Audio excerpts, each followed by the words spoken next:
Good morning guys.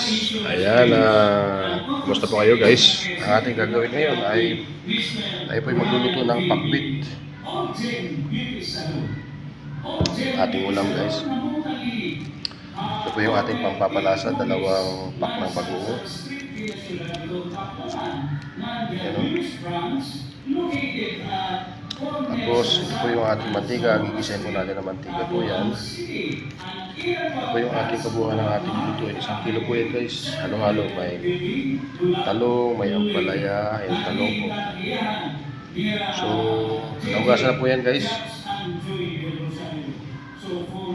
Sitaw, squash, kalabasa, hindi mayroong ampalaya. Yan, so ampalaya guys. So halo-halo po ito. Tsaka ito upo.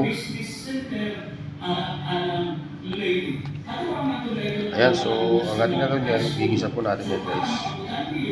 Tapos meron tayong kunting bawang. Ayan. Tapos meron pa tayong pampalasa na isa. Ayan, gisadong bagong po yan guys. So, gawin natin ulam. Ang ating gagawin guys ay igisa po natin yan. Kasi wala tayong isda ngayon.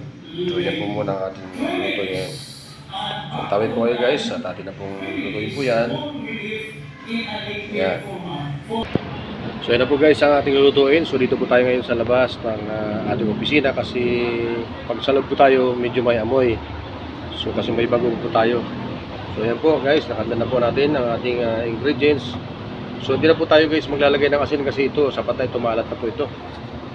So, bitchin na lang at saka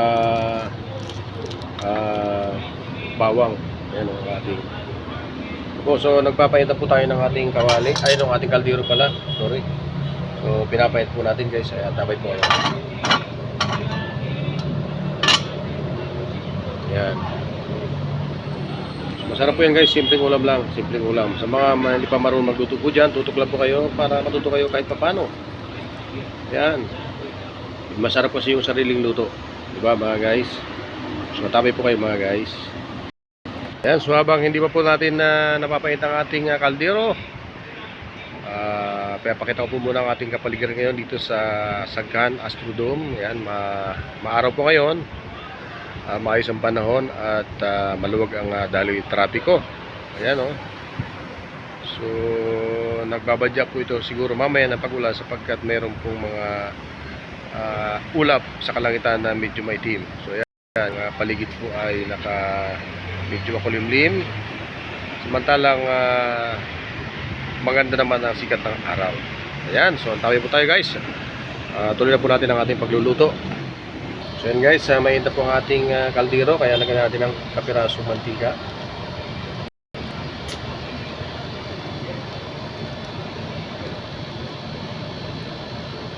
Yan guys, mantika. Natin pong igisa yung ating bawang guys. Kasi kailangan po natin igisa ang ating bagoong. Yan.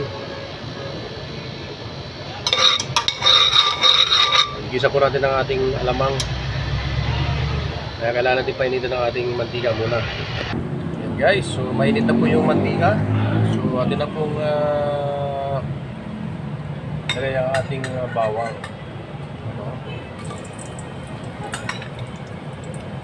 So guys, bawang.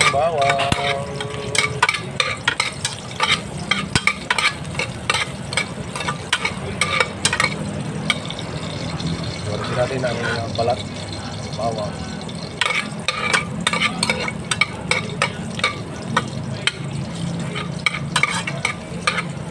Yan lang guys ang pagluto, simple lang.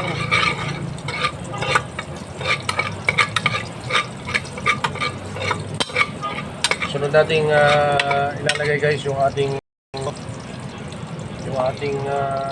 bagoong alamang.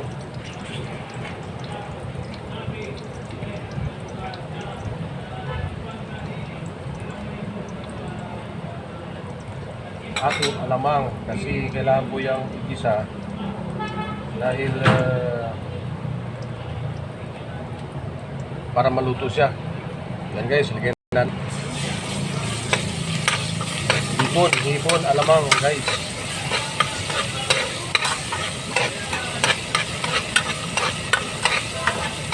Ayan, so nandito na po siya guys. Hindi na po tayo maglalagay ng asin kasi napakalat na po yan. Hindi ang ating kasunod na ilalagay po dyan yung ating gulay.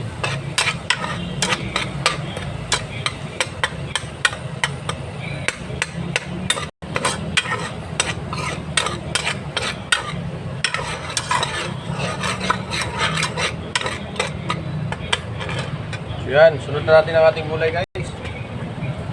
Dahil nung tatanghali na, ayan o.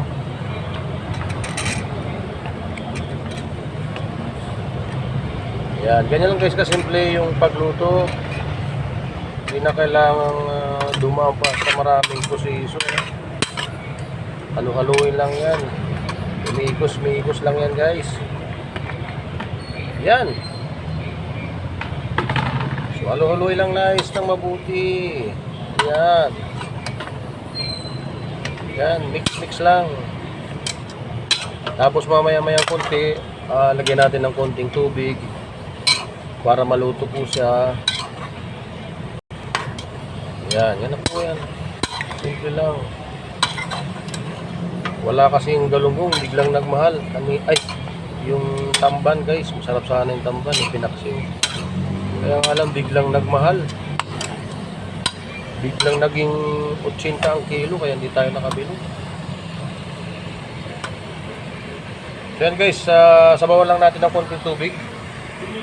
At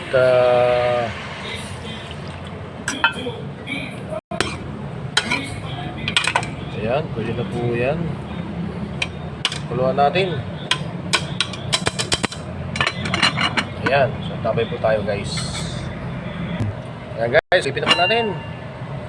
Ayan, so ganyan na po guys. Antay lang po natin kahit mga 10 minutes.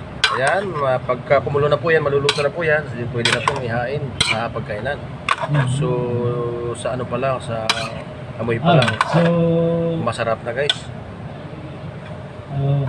Ayan, okay. So, yan po guys ang ating menu for today. Lutong bahay na pakbit na may bagong isda. Ay, bagong alamang. Thank you for watching guys. And God bless. Sana meron kayo natutunan. Salamat po.